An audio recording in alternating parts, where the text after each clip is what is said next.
Welcome to Bed Crime Stories podcast. I'm your host, T. Good morning, good afternoon, good evening, bed crimers. As always, I wish you the best. To anyone new here, a warm welcome.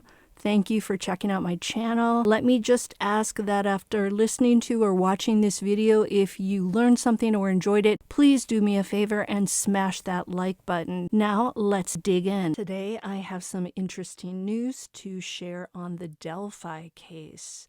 It turns out that suspect Richard Allen's attorneys are asking that their client be moved to a new jail, and they're claiming that he's being treated like a prisoner of war and that he's sleeping in a cell the size of a dog kennel.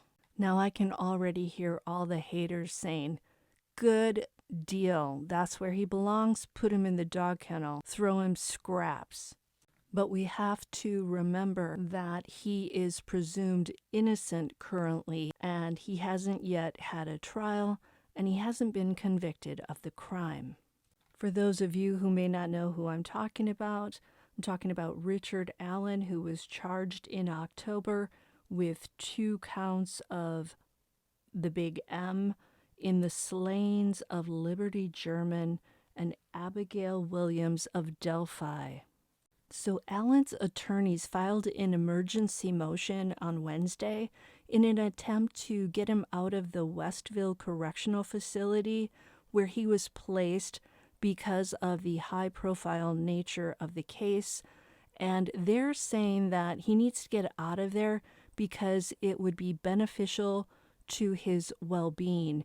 And they included a photo of Allen taken earlier this week in which he does not look well. He looks very gaunt, and he looks like a completely different man than the rather portly one who went into jail. And again, I can already hear the haters saying, "Who cares? Don't feed him anything.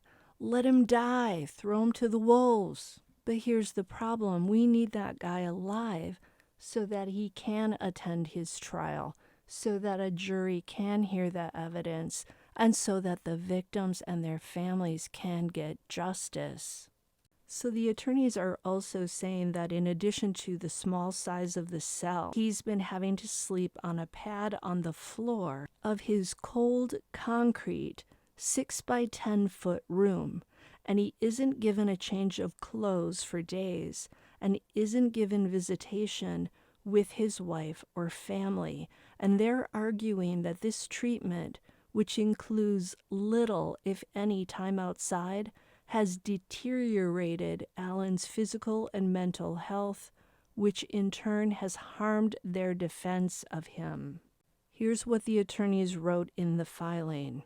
It is difficult, if not impossible, for Mr. Allen's attorneys to share confidential and sensitive information with Mr. Allen due to the logistical challenges associated with Mr. Allen's segregation and isolation, to the extent that Mr. Allen is being deprived of his constitutional right to assist in his defense.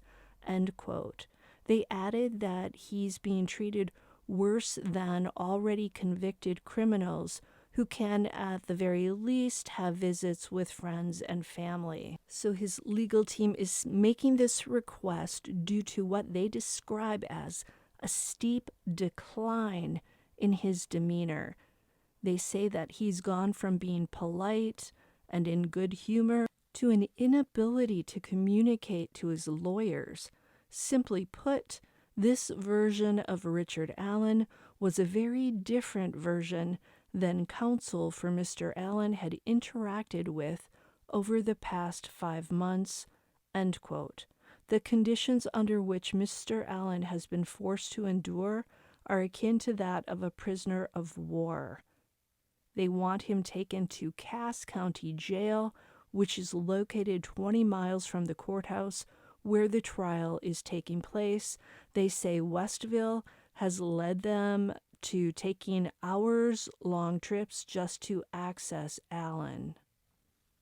And his legal team also notes that prosecutor Nick McLeland has not objected to the relocation. His attorneys also wrote, and I quote, Mr. Allen asserts that denial is a deliberate attempt to impose conditions upon him that are intended to frustrate his purpose in defending against the charged allegations and create hardship on him, which would drive any human to mental breakdown. End quote.